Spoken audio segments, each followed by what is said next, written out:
ছেলে সিফাতের মাথায় ঠিক যেখানে গুলি লেগেছে সেখানে ঢুকে যায়, অর্থাৎ ওনার দুটো আঙ্গুলি মাথার মধ্যে ঢুকে যায়। তাহলে গুলির ছিদ্রতা কত বড় ছিল আমরা সেটা বুঝতে পেরেছি ওনার জবানবন্দি। আমি দেখতে পেয়েছি যে চোখে গুলি লেগে ওই ছেলেটি সেভাবে ছটফট করছে। আরেকজন সাক্ষী সাক্ষ্য দিয়েছেন, ওনার নাম মোহাম্মদ কামাল হাওলাদার। তিনি ঢাকাতে কাজ করেন প্রায় 40 বছরের উপরে। তিনি স্থানীয় আওয়ামী লীগের সকলকেই চেনেন, যেহেতু 40 বছর উনি মিরপুর 10 নম্বরেই থাকেন। তিনি বলেছেন যে সেখানে আওয়ামী লীগের নেতৃবৃন্দরা সরাসরি অস্ত্র হাতে নিয়ে ছাত্র জনতার উপরে গুলি করেছে। কার হাতে কী অস্ত্র ছিল উনি সেটাও বর্ণনা করেছেন ট্রাইব্যুনালে। উনি সেদিন অর্থাৎ 20 জুলাই মিরপুর 10 নম্বর এসেছিলেন কাঁচা বাজার করার জন্য ওনার বড় ছেলে সিফাতকে নিয়ে। সিফাত একাদশ শ্রেণীর ছাত্র ছিল তখন। সিফাত যখন দেখতে পায় যে মিরপুর 10 নম্বর গোলচক্করে তারই কিছু সহপাঠীরা আন্দোলন করছে, তখন সে দৌড়িয়ে গিয়ে ওই আন্দোলনকারীদের সাথে মিশে যায়। তখন 3 দিক থেকে আওয়ামী লীগের 3টি মিছিল আসে এবং ওই মিছিলে যারা নেতৃত্ব দিয়েছিল তাদের নাম উনি বলেছেন এবং তাদের হাতে অস্ত্র ছিল।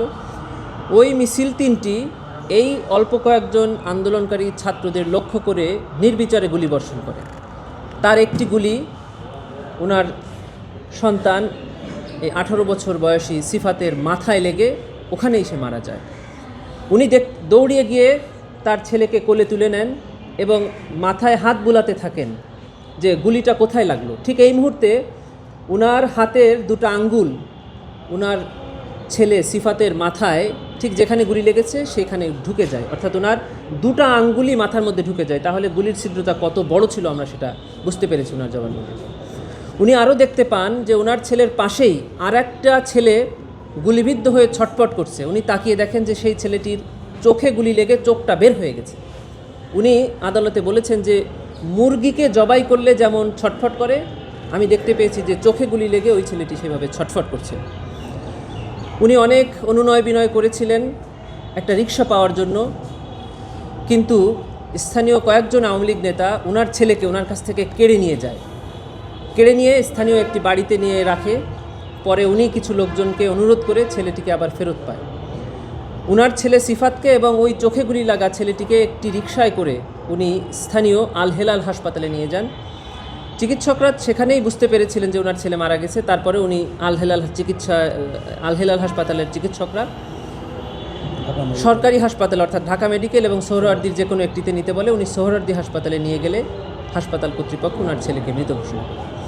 উনি ওনার ছেলেকে একটি সিএনজি যোগে মিরপুর 10 নম্বরে ওনার বাড়িতে নিয়ে আসলে স্থানীয় আওয়ামী লীগের লোকজন তার ছেলেকে জানাজা করতে দেয়নি, গোসলও করাতে দেয়নি। তখন উনি যে ছোট চাকরি করেন একজনের বাসায়, তিনি একজন বিচারক, তিনি একটি অ্যাম্বুলেন্স জোগাড় করে দেয় এবং ওই অ্যাম্বুলেন্সে করে ওই ছেলেকে ওই রক্তাক্ত অবস্থায় গোসল না করা অবস্থায় মাদারীপুরে ওনার গ্রামের বাড়িতে নিয়ে যায়। সেখানে গোসল হয়, দাফন হয়, কবরস্থ করা। উনি সর্বশেষ বলেছেন যে আমার এই সন্তানসহ বাংলাদেশে যে শত শত নিরীহ ছাত্র জনতাকে হত্যা করা হয়েছে তার জন্য দায়ী তৎকালীন প্রধানমন্ত্রী শেখ হাসিনা, তৎকালীন আওয়ামী লীগ এবং সরকারের ঊর্ধ্বতন নেতৃবৃন্দ। তার মধ্যে বলেছেন স্বরাষ্ট্রমন্ত্রী আসাদুজ্জামান খান কামাল, বলেছেন ওবায়দুল কাদের সাহেবের নাম। অন্যতমভাবে ওনারা বলেছেন যে তৎকালীন সরকারের প্রধানমন্ত্রীর উপদেষ্টা জনাব সালমান এফ রহমান এবং আইনমন্ত্রী আনিসুল হক। সাক্ষী ইমরানকেও জিজ্ঞাসা করা হয়েছিল যে আপনি কাদেরকে দায়ী করেন, তিনিও এদের নাম বলেছেন যে এনারা দায়ী।